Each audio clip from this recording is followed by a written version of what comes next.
What do you really need for a successful manifestation? What do you really need when you're materializing something or consciously creating a new circumstance or a new reality in your life is what we're going to talk about in this video. The thing is, before you do anything, it's really important to know why you're doing that, okay, why you're following a process, why you're following a technique. So you also need to know how it actually happens. Once you know why and the how, it gets easier, and it's then also easier for you to stick with it. The only reason why a lot of people quit and don't believe in manifestation is because they don't really understand it. Now, I have manifested a lot in the past 3 years. I have manifested a lot, and I've been studying this topic really deeply for the past 3 years. That is something I've been studying, and I noticed a very common theme in each and every one of my manifestations, and that's what I'm going to be sharing with you guys today. So this is going to be really simple. All what you need to materialize anything in your life is obviously, first of all, a clear-cut goal, okay, which we can see as a circumstance. I will come to all this later. And you also need a state of being. Now, what is the state of being? State of being is nothing but just a belief system. Why do we need that? We need it so that the goal is in alignment with this new belief system. Now, you can actually manifest without this, okay? You don't need a state. You can still manifest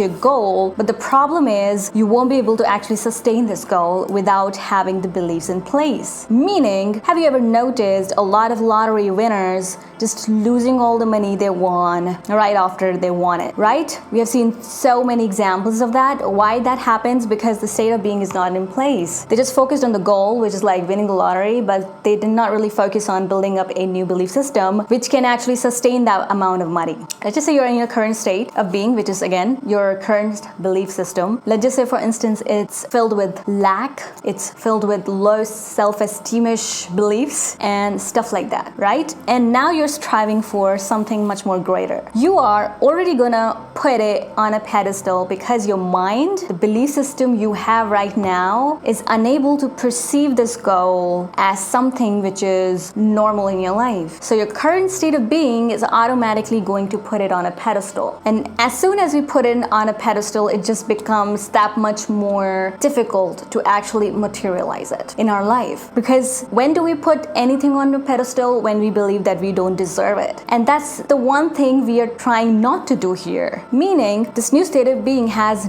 good beliefs about having this goal. Okay, they believe I deserve this thing, I'm totally worthy of this thing, I am perfect for this thing. They have beliefs like that. Alright? And those kinds of beliefs not only will lead you towards achieving your goal or materializing or manifesting your goal, but those beliefs are also going to be helping you in sustaining it. About the state of beings, there are infinite potentials, meaning there are infinite states of beings that exist out there for you. In one state of being, you can be this confident person. In another state of being, you can be this really insecure person. In another state of being, you are this serial killer and whatnot. You get me? Basically, state of being is just nothing. It's just a set of thoughts. So state of being, if I were to explain you guys, is just nothing but beliefs. Your belief create your reality. Your state is nothing but just a set of thoughts, a series of thoughts, beliefs. Okay, beliefs meaning those series of thoughts are so set in place in your mind that they are just creating your reality on autopilot. I will again create another separate video on how a belief gets created in your mind. And what do I mean by these arrows? I just meant that yes, you can just manifest your goal from this current state of being, which is filled with lack, low self-esteemish beliefs. You can completely do that. That can also create a state, but the state that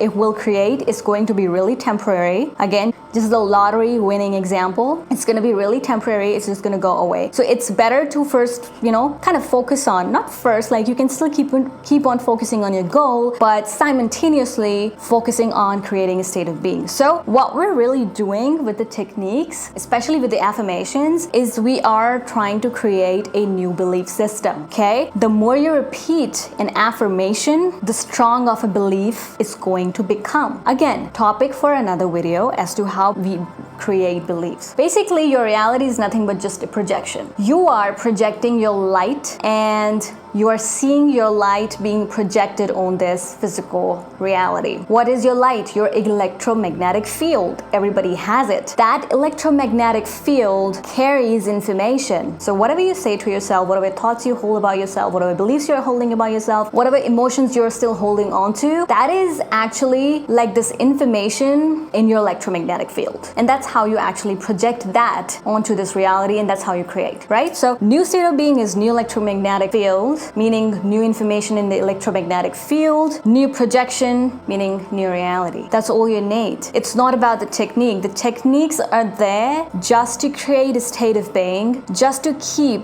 a clear-cut focus on the goal, right? Because your focus is what is creating. And let's just say you're focusing on some specific goal and your belief system supports this goal, meaning your belief system or this goal is in alignment with this state or belief system, it gets really easy for you to create or manifest whatever it is you're trying to materialize. So I have tried both the ways where I was in a shitty state of being and I tried manifesting a goal, but then I was not able to sustain it. Then I was also able to shift into a new state of being, meaning creating a new belief system and then manifesting something, and then I was able to very effortlessly sustain the results, because then the goal that I was trying to achieve became a very normal kind of thing in my mind. So manifesting is nothing but just normalizing goals, okay, for you. And the way you normalize them is by shifting into new states of being, meaning creating new belief systems, okay? Sounds really simple. Now, creating new belief system can also involve healing yourself, and that is the recommended process, is to first heal all the traumas, all the emotional trauma you have, because once you like heal the trauma or the negative beliefs, you make room for new beliefs. If you're approaching it in a way where you're not really focusing on healing the trauma, but you're like pounding yourself with new beliefs, it's gonna feel uncomfortable and you're gonna struggle when it comes to actually believing these new beliefs. It's a whole process. It's a deep topic. I was just trying to explain this topic in this video, in this short video. But yeah, in the future, I'll be making more videos on this and the process and everything else. I do have a video on how to heal yourself. I'll be linking that down in the description box below. But if I were to give you guys the gist of manifestation, this would be it, okay? No matter what the goal is, if it's related to relationships, career, money, it doesn't really matter. The process is going to be similar. So let me know if this made sense, okay? If it didn't, let me know. I will help you out. And yeah, I will see you guys in my next video.